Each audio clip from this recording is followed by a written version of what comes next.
Restricted করে দিয়েছে, ব্যক্তিগত নিয়ে প্রশ্ন তোলেনি। এই সমগ্র জায়গায় কেন হয়েছে? স্পেসিফিক জায়গায় যেখানে গণ্ডগোলের আশঙ্কা আছে সেখানে 144 ধারা করা যাবে, কিন্তু সারা এলাকা জুড়ে সর্বত্র 144 ধারা করার কোনো প্রয়োজন নেই।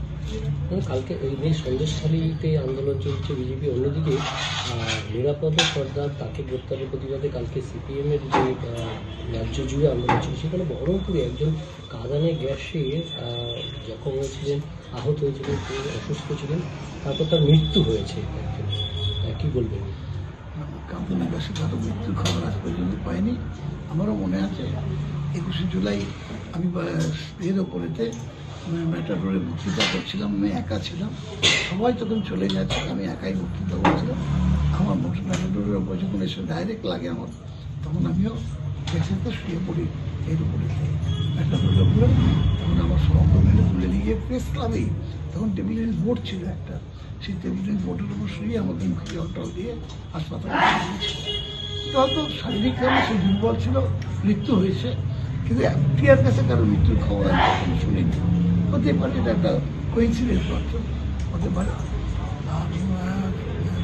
উনি যে একদিকে বিজেপি আরেকদিকে সিপিএম, এই যে আন্দোলন, কিন্তু আমি সেদিন টিভিতে দেখেছি, এখানে যে কটা চ্যানেল আছে তাদের মধ্যেই দেখেছি, সেখানকার সমস্ত মহিলারা, হিন্দু মহিলা, মুসলিম মহিলা, তারা একজোটে বলছে যে আমাদের উপর প্রেশার হচ্ছে বিজেপি এবং সিপিএমের পক্ষ থেকে, মিছিলে যেতেই হবে, আন্দোলনে নামতেই হবে।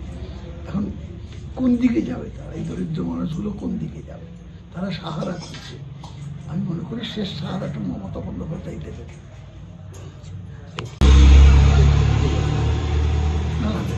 যেখানে কোনো বিশৃঙ্খলা হওয়ার সম্ভাবনা আছে সেখানে পুলিশ নিশ্চয়ই তাদেরকে ঘিরে রাখবে বা আটকে রেখে দেবে। আমরা আমাদের জীবনে দেখেছি এই জিনিস, যে আমাদের উপরে লাঠিচার্জ হয়েছে, আমাদের আন্দোলন ভেঙে দেওয়া হয়েছে, পুলিশ করেছে, কিন্তু মমতা রেস্ট্রিক্টেড করে দিয়েছে পুলিশকে যে যথাসম্ভব সংযতভাবে এদের সঙ্গে আচরণ করতে, আন্দোলন প্রত্যেকেই করতে পারে, তা নিয়ে আমার কিছু বলার নেই। সে দুর্গা পুজোর দিনেও কেউ করতে পারে, কালী পুজোর দিনেও করতে পারে, সরস্বতী পুজোর দিনেও করতে পারে। That is their prerogative. তারা যদি মনে করে যে পুজোর দিনটা বাচ্চাদের আনন্দ আছে, সেটা বিসর্জন যাক, আমরা আন্দোলন করবো, করুক, তাতে আমাদের কোনো আপত্তি নেই, কিন্তু মানুষ বিচার করে নেবে সেটা ঠিক কি বেশি। গতকালই প্রশ্ন তুলেছিলেন আদালতে শুভেন্দু অধিকারী, যে বিরোধীদেরকে যেতে দেওয়া হচ্ছে না, অথচ শাসক দলের লোকেরা যাচ্ছে 144 ধারা নিয়ে।